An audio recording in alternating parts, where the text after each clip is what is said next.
When Grandpa died, no one cried harder than 12-year-old Josh. He had always been close to him, listening to his strange stories, exploring the old barn behind the farmhouse, and sharing late-night snacks when he couldn't sleep.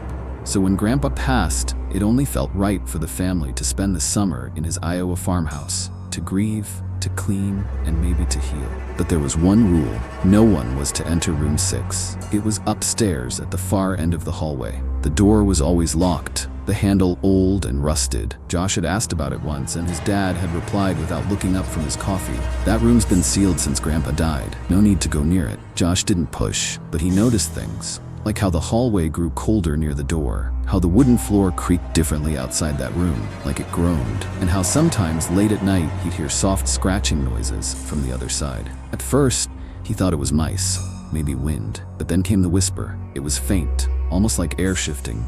"Josh?" He sat up in bed. The clock glowed 3:14 a.m. He held his breath. Scratch, scratch. "Come see." Josh pulled the covers over his head. He stayed that way until morning. The next day he told his dad, his father's face drained of color. "Don't joke about that," he snapped. "There's nothing in that room." "But I heard." "I said no," his dad shouted, and for the first time, Josh saw something raw in his eyes. Fear. Josh didn't sleep the next night. He lay in bed, heart thumping, eyes fixed on the ceiling. Then he saw it, a shadow, moving under his door. Someone or something pacing the hallway. He crept out of bed, tiptoed into the hallway. The shadow was gone, but room 6's door was ajar, just barely.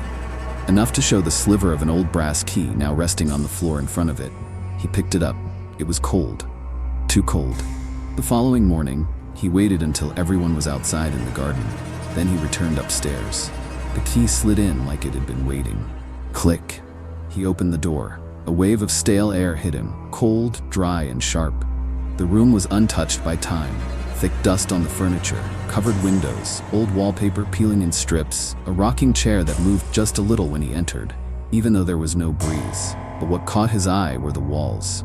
Dozens, no, hundreds of photographs, each one perfectly framed, each one of him. Sleeping. Josh stared in frozen silence. They were dated, organized. Every night he'd ever stayed here, from age 5 to now. In some, his mouth was open. In others, he'd turned over. But every photo, he was sleeping. He felt sick. Then he saw the newest frame, the final one. It was placed right on the nightstand, as if waiting for him to notice it. His fingers trembled as he picked it up. It was last night's photo. He was lying in bed, facing the wall. But he wasn't alone. Behind him, barely lit by the moonlight, was a shape, long fingers, skin like wax, a mouth stretched open in a silent scream, its twisted face inches from his ear. Josh dropped the photo. It shattered. He spun around, and the room went cold. Dark, empty, silent. Then the rocking chair creaked again, and the door slammed shut. When his parents searched for him, they found only the key and the open door. But no Josh, just an empty room, and the walls now filled with even more photos. One for every night since. Even though no one lives in the farmhouse anymore, room 6 always stays locked. But once a year, always around the anniversary of Grandpa's death, someone finds it open. Inside, they say, there's a new photograph, a new child, sleeping.